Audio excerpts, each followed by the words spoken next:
Welcome back, ladies and gentlemen, to the final recap of my match against Grandmaster David Navara. And I'm happy to announce that I was able to win my match 3.5 to 2.5. The final game, round number 6, today finished in a draw, which we're going to have a look at in a second. But before we get into the game, I would like to say a few words about the match in general. First of all, huge thanks to David for playing this match against me and for fighting always until the very end, which was exactly what I wanted for the match, so that I can improve as much as possible.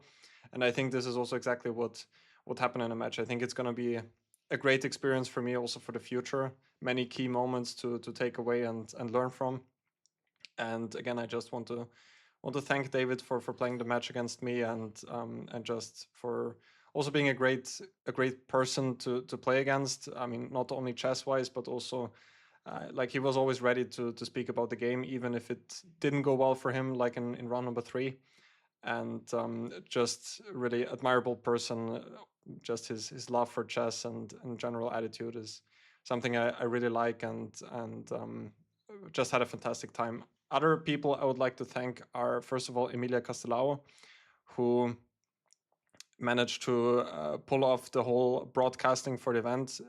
The whole live coverage, the live commentary wouldn't have been possible without her. So huge thanks to her. I've already announced it in other videos, but if you want to contribute to Women in Chess, check out the first link in the video description. That is her Women in Chess Foundation. Emilia Castelao is the CEO of that foundation.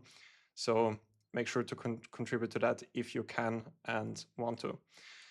Finally, I would also like to thank the sponsor, obviously, of the match, who was able to finance the match and pay David fairly to play this match. Without him, it wouldn't have been possible. And also, it was said yesterday on the stream by FIDE Master Michel Abeln that it's a great gesture. I mean, not only for me, but also for David. It's not easy for professional players to, make a living, and this also gives David a good opportunity to make some good income.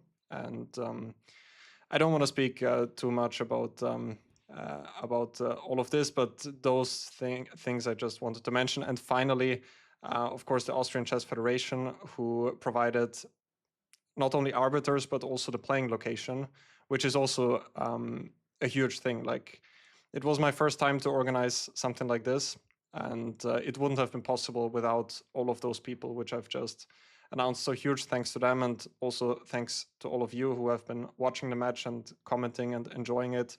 I hope that it was exciting for you to follow the games. Now, finally, what happened today in the game? I had the black pieces, and David opened with e4, which he did not do yet. In the first game, he played d4, and in the second game, he started with c4. So I already expected him to switch once again to play e4. And I obviously had my repertoire ready since the beginning, since round number 2, and was always intending to play e4, e5. I did already say that I'm going to make an in-depth video about my opening plans, my opening preparation for this match, which is going to be released probably in the next couple of days. I don't think it comes as a huge surprise also to David that I did go for e4, e5, since it is my main opening, especially against very strong players. And unfortunately, we did not get to see a Berlin, but instead an Italian, which I was also prepared for. Since also David had a couple of games here fairly recently as well.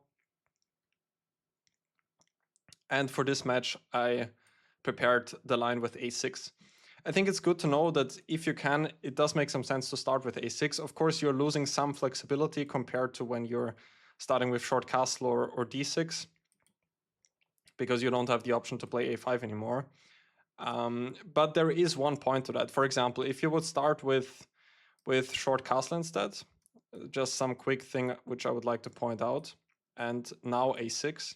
Now there is this line for white to go bishop b3 and then try to go knight f1, knight g3, often even trying to play for an attack immediately, or just to get the typical Italian without needing to play rook e1 in many lines. And the point of starting with a6 is that white cannot really get that. So for example, if h3, bishop a7, knight bd2, short castle. The point in those positions is that since black did not play d6, he can play d5 in one go. So that is the whole point of starting with that. And it is kind of a handy move order if you can choose it, and if you see your opponent goes for those lines, which anyway David does not do. But just in case, I wanted to choose this move order since I anyway wanted to play with a6. Also, one thing which should be mentioned is that usually those knight f1 lines only work against a6 here. Like against a5, it shouldn't work so well because of some quick bishop e6, and white does not have b4 in those positions. Anyway, it's a bit of a long story. I don't want to get into too much depth, but choosing this move order has some advantages. After he castled, I went for d6. Technically, I guess I could also start with short castle or bishop a7. But usually the whole idea of this line with of starting with a6 is that once white castles, then you can play d6, because then white does not have this whole idea of knight f1, knight g3 anymore. Now David went for the move bishop g5, which is a big announcement that he is up for a fight, because the line with bishop g5 tends to be very complex and leading to very sharp positions.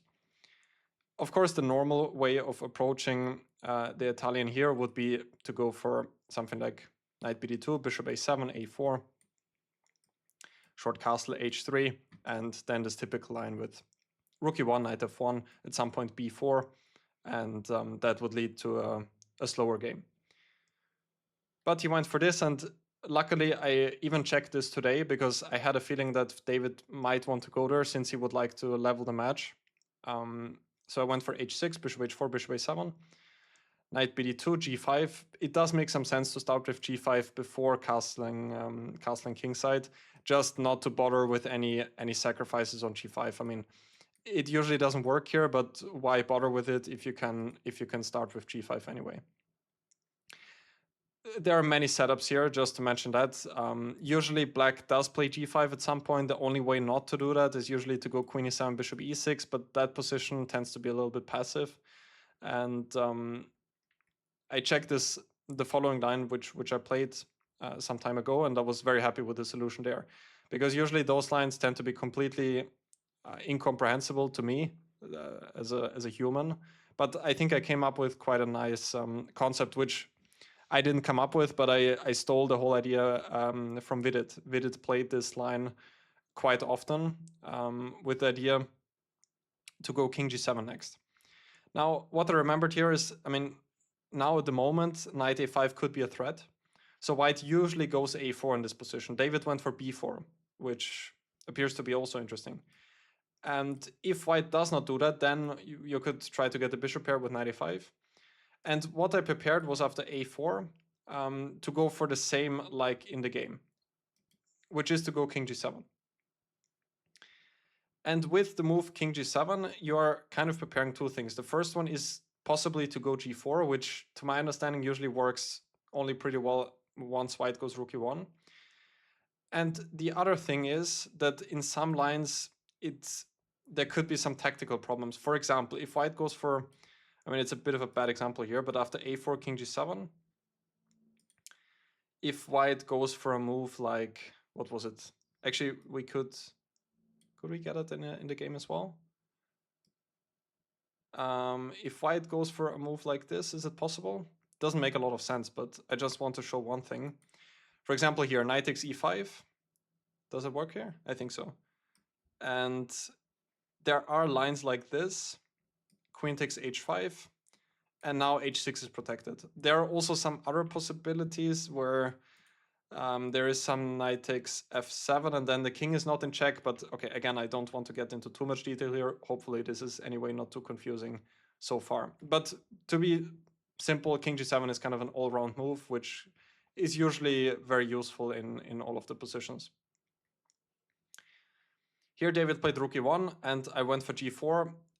Again, as a small reminder, I did not really check this move order with b4. I had the same position today on my screen with a4 instead of b4.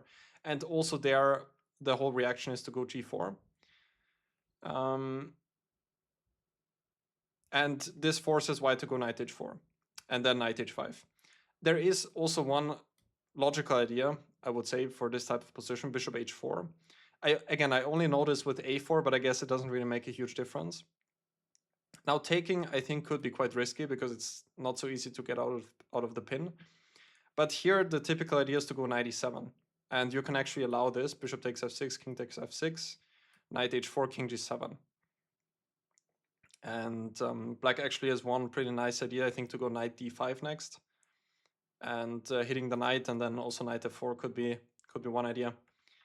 So these were some of the bits of my preparation. But he went knight h4, now knight h5, knight f1. This is all, again, fairly logical. Knight h5 wants to prepare queen g5, and then usually in those positions I have this idea, which also happened in the game. So queen g5, knight e3. Again, I think quite natural. If white doesn't do anything quickly, then I think that this plan could be a bit uncomfortable, or knight f4, knight g6. After knight a3, I need to take, otherwise the knight could jump into f5, which could be unpleasant. Rook takes e3, white does not want to ruin the pawn structure, and now knight f4. Again, I did spend some time until this point just getting the move orders right and also trying to figure out if it actually makes a difference that he has b4 instead of a4. My best guess is that it should not really make a huge difference. I'm pretty sure that should be the case. I don't really see exactly the difference. After knight f4, my threat, I would say, is to go knight g6. Like, let's say white makes a move like a4 now, knight g6. And then usually to take with the f-pawn, when all of a sudden it's actually black to have some initiative on the king side with ideas of h5, h4. And it's not so easy for white to actually stop that. So David went queen e1. I think this is very, very similar, also what I could have mentioned it earlier as well, to Magnus Carlsen against Wesley So, now from Norway Chess. They had, I think, this exact position just with a4, a5, and this pawn was on b2, as far as I remember. And Wesley was able to win that game in a pretty nice fashion. Again, I did have this move with a4 instead of b4. I think there it was even a novelty, but some move which the engine suggested. Because now the point is knight g6 would probably be bad because of f3 and h4 is protected. So now I don't want to go knight g6. Apart from that, knight g6 is my idea. Again, if d4, I'm once again talking about the position actually with a4 instead of b4, because there I know it, here I don't. Again, I don't have an engine now. But once again, I think it should not make a big difference. My idea was to go knight g6. White needs to take, and then f takes g6. And the only thing which I thought could be a small difference, I remembered some line which I looked at, where white took on b7, and then there was rook b8, rook takes b2, and black found some compensation. But honestly, I have no idea how that went. And I think also here black generally does have some options, at least again in this position. I think taking d takes e5 and knight takes e5 are both possible, and I think they lead to quite a nice position for black. I mean, it's certainly also playable for white. But I have a fairly simple plan, just to push h5, h4, and it's not so easy for white. You also don't really want to give up that bishop. And this is what I was playing for. So I still knew this idea to go bishop e6 now, again in the other position. Bishop b3, I think fairly logical. My plan here is to go knight e7, knight g6. Maybe I could start with that immediately as well, but it seemed logical to me. I don't really want to take here, I just want to develop. I think taking would weaken the f5 square. Even though it could also be considered like taking and going knight e7 maybe. He went bishop b3, I think logical, knight e7, covering the f5 square and also getting ready to play knight g6. He played d4, knight eg6, and here he played f3. And now I went for a pretty forcing combination. I started with knight takes h4. It could be actually a nice training question here, in case you want to stop the video and try to think for yourself what I came up with now. There is a pretty nice simplification and a good calculation exercise, which I went for. I'm not sure if I could also go for something else. Like, I was thinking about a move like just going h5, which I guess could also be playable, but maybe white can play queen f2 and rook f1, and it's maybe not so easy for me now how to continue. So I saw this combination and I went for it because I saw that after all of those exchanges, it would be quite a drawish position, which is knight takes h4, bishop takes h4, and now knight takes g2. And white is actually happy here to have still this move, bishop takes g5, because if king takes g2, there is g takes f3 check. The king has to take, otherwise queen g2 is made. And now I have queen g4 check. This is the whole key move. King f2, queen takes h4. White still has a check, but I think I can go probably to h7 and I'm up a pawn, and it should probably be much better for black.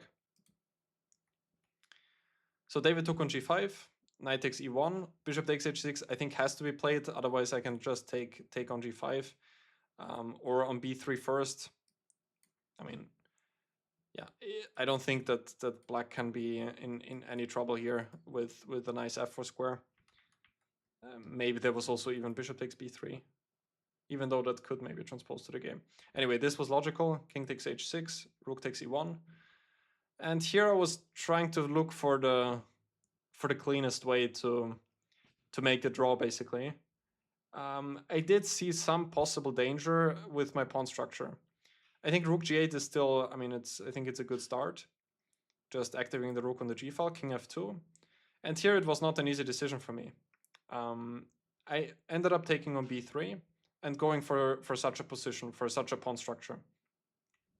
Which I think, to be honest, I think the whole game was equal, but there was a little bit of pressure here because now I can never go into a pawn endgame because white will always have the passed pawn. And I need to be a little bit careful here. I'm not sure if there's anything cleaner. I was also thinking about a move like rook f8, waiting for white to take on e6. But now he could maybe play rook g1. And it also looks a bit strange. If white doesn't take, then my rook is not really doing much there. I was also thinking of doubling on the g file with a move like this. But then I thought that also something like this could happen. I think I need to take with a pawn. And then probably those positions are also nothing, but I do have the worst pawn structure, and maybe white can try to get the d file. So these were kind of my dilemmas here, and eventually I decided to go for this, which maybe was a fine decision. But even though the engine says, I assume it says zeros here, it's definitely easier to play for white. That would be my assumption. Already here, I think rook f8 is an important move. I cannot go for rook g6, I believe, because of check and rook g3. And yeah, just to make a point, I think that this endgame could be quite dangerous, because I think that white can try to put me into Zugzwang, just wait until the king has to move back, and then king g4, and then at some point h5 check, or actually again it's Zugzwang, and something like this could happen. So I don't think I can go into the pawn endgame. Yeah, rook f8. I was thinking a little bit about a move like rook g4 or rook e8, but it both looked a little bit strange. Rook takes f6 check. Actually, there was also taking, which I think was the even bigger problem for me. Because I thought that here I might be okay. Even though it's also not so clear, because there's... Yeah, I think I looked at this and then king g7. And this can probably be fine for me. But I didn't like this move. And if I take here now, then yeah, then I lose a pawn and probably the rook enters. And if I take like this, then this was annoying. And at first I thought I can go for this endgame, but then I realized also here it's the problem with the passed pawn, and I think that white should be winning here. Like something like this, h4, h5, king will run in at some point. It looked quite scary for black. I would assume that it's lost. Another move which I thought about was rook e8, but again, it looks a little bit strange. I mean, this was my idea, and then to take on e4. But even here, I realized that white can take here and then protect the pawn. So eventually, rook f8 kind of is the only move which I thought was possible. I don't really think I want to take on d4 and go for this. I mean, this looks a little bit wrong because also this pawn could become weak. So I went for this. David took. I think the only real chance here to try to play for the d file If he doesn't do that, I will just go probably king g6 next and rook h8 probably. Like if white goes for something like this, I could maybe also give a check, but let's say a move like this, and I also have ideas like this, if king g4, maybe rook e8, threatening to take. Like I do have some counter chances. I also thought at some point that rook a8 followed by a5 could be an idea, even though that's probably too slow. But he took on e5, which I think is logical. I took back, rook d3, rook f7, need to cover the 7th rank. Rook d8, king g5, trying to enter now king f3. And I anyway wanted to play f5 on the next move, because I realized that if I'm not careful here, I could again be in some trouble. And I thought I should try to play for activity with f5. For example, if rook h7, rook g8 looks a bit strange, and now I'm cut off. And yeah, I don't know, maybe I could think about a move like rook g7, but I also had some issue here. I think rook h8 and then h4. I thought that f5 should be the correct move in the position. He tried h4, I think a nice try, getting the pawn a bit closer. And if I take, then I didn't like this. And rook takes f5, king e4. My king is completely cut off, and all of the pawns are a bit weak. So a position like this, even if objectively it's a draw, you don't really want to go there. So I just went back. He took on f5. I think necessary. Otherwise, I could have the option to play f4. He takes f5, rook g8. Again, I think, I mean, it was the move I was expecting. Because otherwise, I mean, he's trying to play rook g5 next, push my king back, and then maybe king g4 after that. Or also trying to prepare some h5 could also be logical.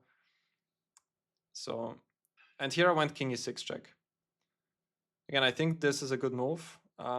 If I'm careless with rook h7, I thought that this could be a... Was this a problem?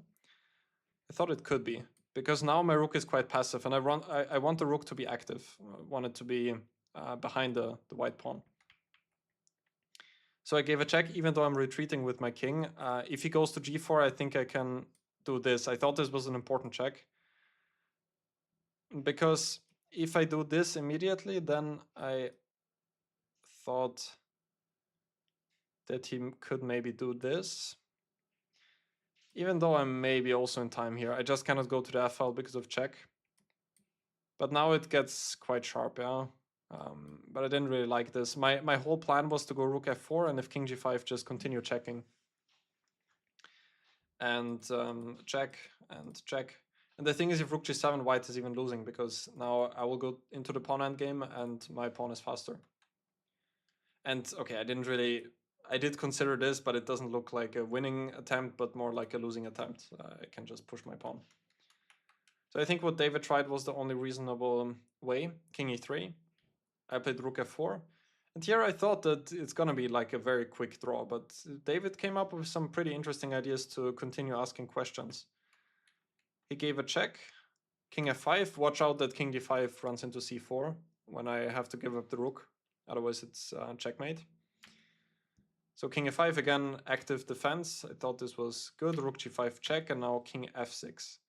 I think David might have mentioned at this point that king e6 could be possible, but I didn't like that now that he could maybe play h5. But it should anyway probably be quite, maybe quite similar also to the dynamics of the game, and probably it is also a draw. This seemed logical to me, to force the rook behind the pawn. Otherwise I can just capture an h4. And here I played rook g4, which I think is also a decent move, because I wanted to play actively once again. I did also think about just playing something like this, king e6, and then just staying, you know. Like if he gives a check, then maybe just going back. But then already rook h7. I don't think I want to allow that. I could try to stay like this, but it's the question if h5, rook h4, maybe then king f3, I can probably just start picking up the pawns on the queen side. maybe this is just easier. I was just convinced that I should play actively, and therefore usually went for the most active moves in the position. But perhaps this is another way to draw the game. Okay, I went rook g4, preparing rook g3 check. If he goes king f3, then I just wanted to give another check, and if king g3, rook e4. And again, I'm threatening rook e3. So he tried rook h7, rook g3 check, king d2, another check. And here he decided to play on with king d1. And I thought that there is no way that this can actually be like an actual try, because my king will just enter, and I thought that if someone is risking, it's white. But it was surprisingly difficult for me, and I ended up spending a lot of time and energy, and I'm really happy that I was able to finally save the game. I think already at this point I probably need to go for that. King d1, king f5, rook takes c7, and here I went for king e4. After that I was thinking if maybe king f4 was more precise, to just try to support the pawn immediately.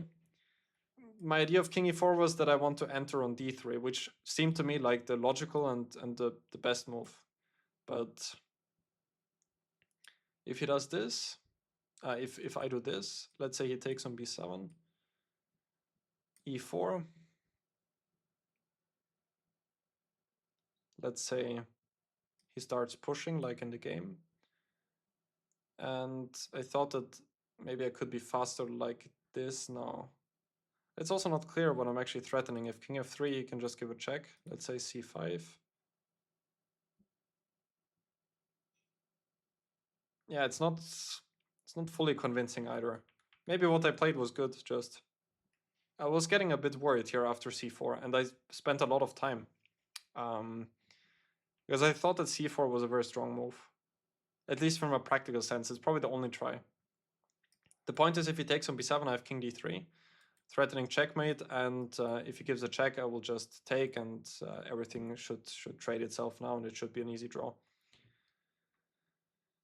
But after c4, king d3, the logical move, rook d7 check, king c3, now rook takes b7.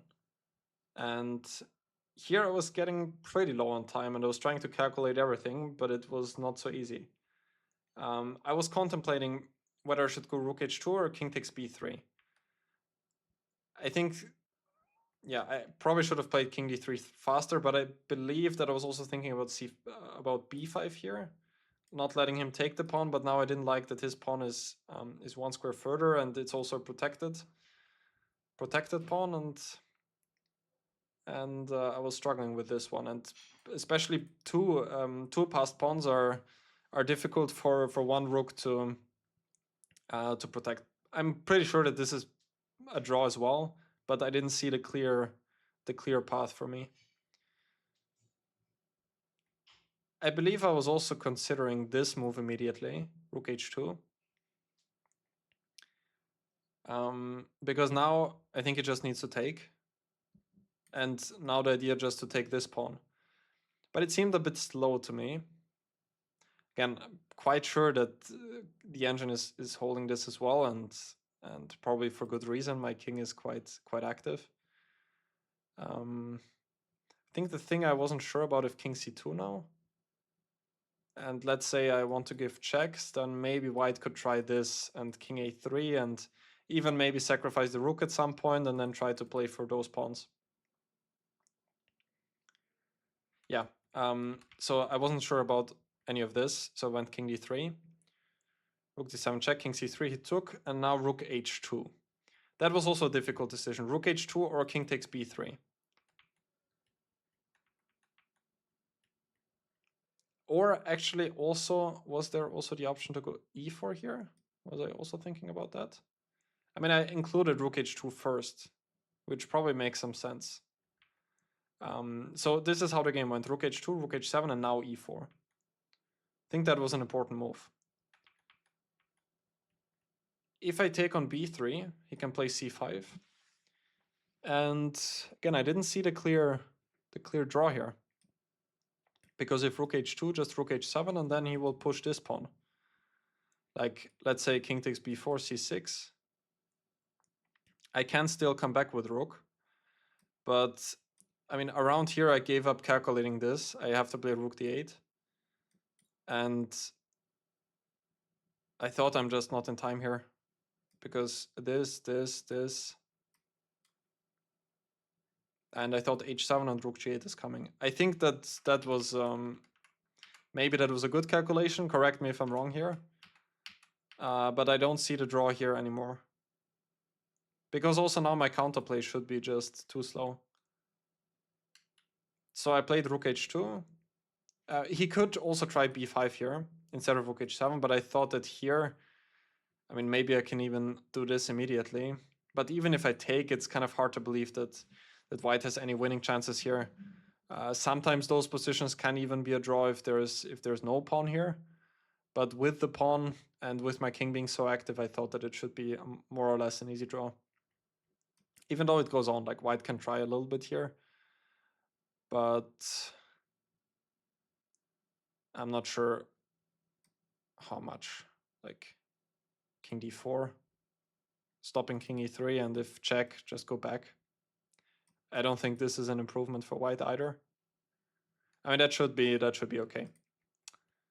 So he went rook h7, and now, as I said, e4, I think an important move. And I was barely in time now with everything. He decided to go for b5, probably the trickiest option. If he goes c5, this was the line which I was looking at. Then maybe I could also go king d3 in this position like in the game, but my intention was actually to go e3, c6, e2 check, king e1, king d3.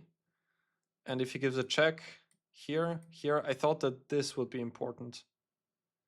Because if king d3, I thought about this. Or, no, I thought that king d3 was important, in fact.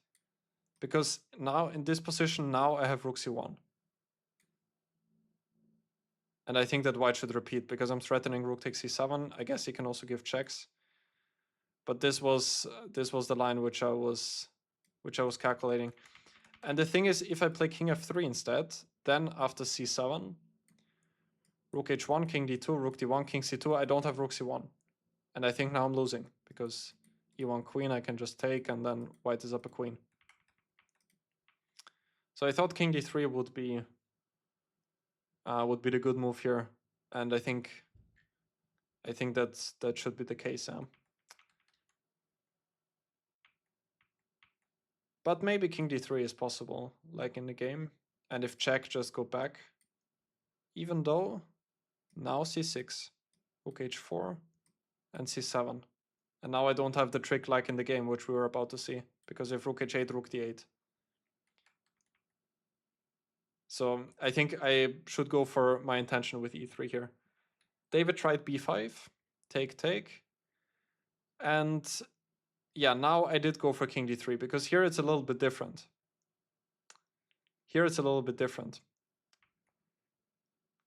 Maybe I could also go e3 in this position. If b6, e2, king here, king d3, let's say check. How is this line? Yeah, and yeah, here was the problem that I cannot protect the pawn because of white's pawn on b3. That was my problem. b7, check, here, check, here. Maybe there's this move. Like rook b1 doesn't do anything here because there's the pawn on b3. This only worked on the c file. Maybe this is possible. Here just king d2. And white probably again needs to give perpetual. Maybe it's barely holding with rook f8 here. Could also be that I'm missing something. But I calculated the line with king d3, and then I didn't see a problem with this one. Check, I go back. Otherwise, if he goes king e1, I thought I can even now do this, this, and this. And I might be winning. Still might be a draw with some raise, but if king f3, I have check, and then e2 next. yeah, I don't know. Might still be a draw. I'm now too tired to calculate that, but black is definitely not risking anything, and it could be winning easily.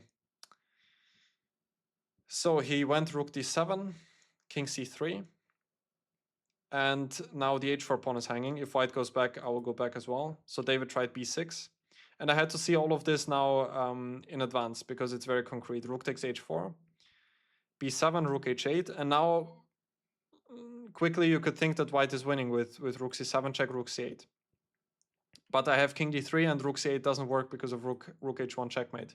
So this was the whole point of the line, which I had to see a few moves in advance because otherwise I would just be losing. But now David doesn't have anything better to check again. King c3. He did have this original idea with rook d6 in this position.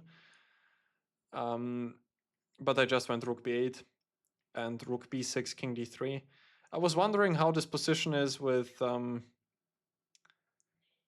without an e-pawn for a second. Because the thing is, if I go king d4 trying to reach the pawn, he has b4, and I don't have any way to reach the pawn. I guess without the e-pawn, it should be losing because white can just come with a king like this. Yeah, it could be like a kind of a study with this position, pawn on b4, black plays king d3. There is no pawn here, and white to move. I will make sure to enter that afterwards because I'm curious, because then it's in opposition and I don't see a way for white to lose the tempo. Maybe it's possible to compose a study like that. Anyway, I went king d3 and he cannot really advance any further. I guess I could also wait with my king, but I pushed my pawn because now if he moves with the rook, which he has to, or if he pushes the pawn, I will just wait and white cannot improve the position any further. So he decided to do this. Now king c3. Now I win the important b pawn, and then we march with the kings and we played until the very end. Only kings remaining, and here we made a draw. So that was the match against Grandmaster David Navara. Again, huge thanks to him. He is really the personification, if that's a word, of sportsmanship. And it was a fantastic experience, which I will look back to for many, many years to come. And I'm very grateful for the match against him. Thank you guys for watching all of my recaps, and I hope you enjoyed it. I hope there was something useful in there. Let me know if you did enjoy the recaps. If you want anything else in the future, anything more, let me know. And I'll be back in the next few days, maybe after some rest, with more content to come. Thank you guys, and see you soon.